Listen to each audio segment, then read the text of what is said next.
headstands.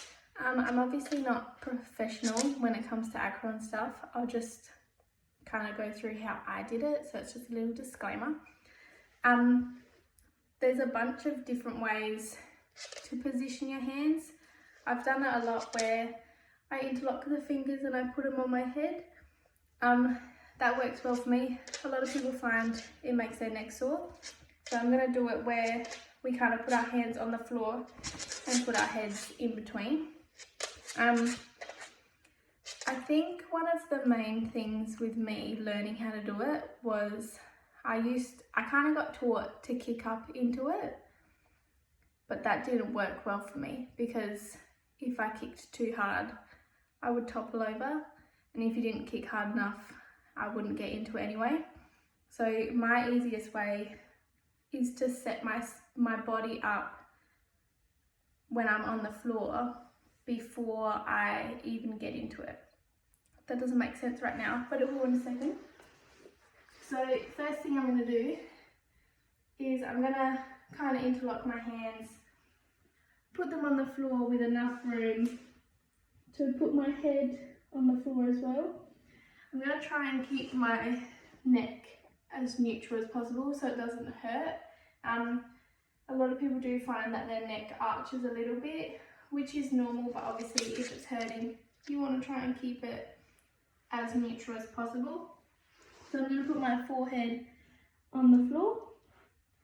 Now with the kicking up, what I used to do is I used to try and kick up like that, which it is achievable, but it makes it harder to balance straight away. You kind of feel like, you know, like I said before, if you kick too hard, you're going to go completely one way. If you don't kick hard enough, it's just gonna look like this, which is good to practice your balance, getting kind of used to feeling the pressure of no feet on the floor. So it's a good way to kind of start out, but I don't think it's ideal to be always getting into it that way. So the way I like to get into it is in position. I like to lift up through my toes, and I like to walk my feet as far forward as I can. So I want to be comfortable in this position.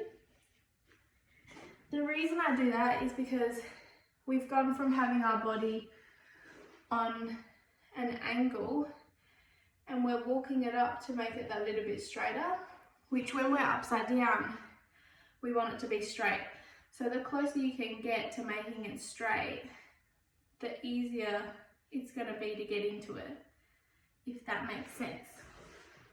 So I'm going to walk my body far forward as I can, and then I'm going to just try lifting one leg up, and I like to bend that one leg.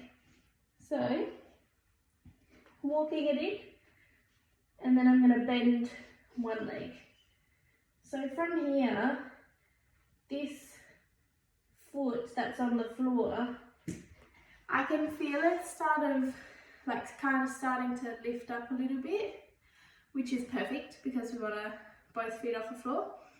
So because that one leg's up, you're kind of in that position where you can kind of try to counterbalance.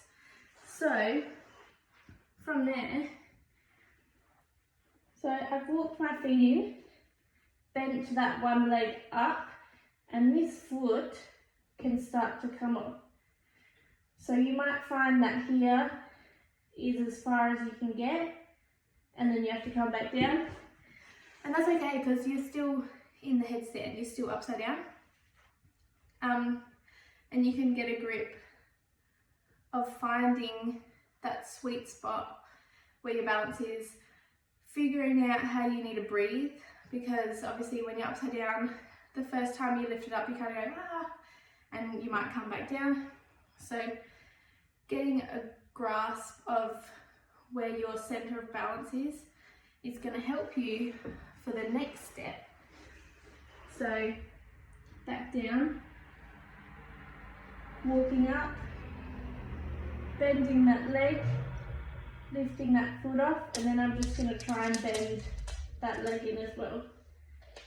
So even just holding this position and then coming down when you're ready, that obviously you're in that position and you can get a feel of how that balance feels to you.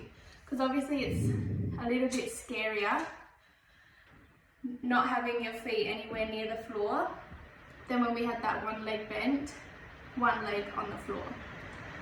So next stage from there obviously is kind of starting to push the legs up. So I'm going to walk it in, bring one leg up, bend the other leg in, and very slowly I'm going to tuck my butt a bit further back, because before it was kind of arched further forward. So I'm going to tuck it back a little bit more, and I'm going to start to straighten my legs out nice and slow, and I'm just going to breathe through this position. Find your balance. You'll find that you're really wobbly at first, but that's just normal, and then you can gradually come down.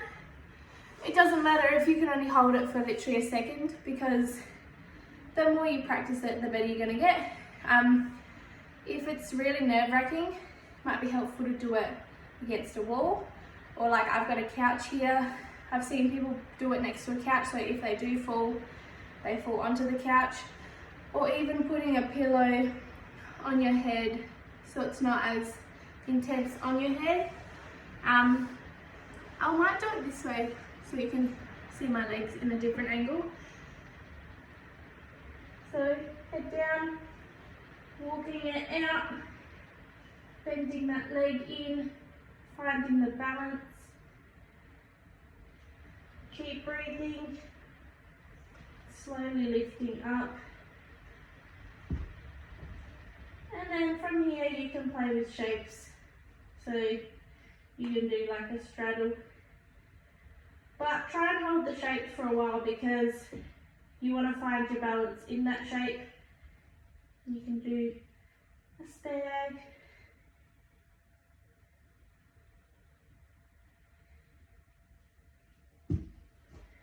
But yeah, the more you practice it,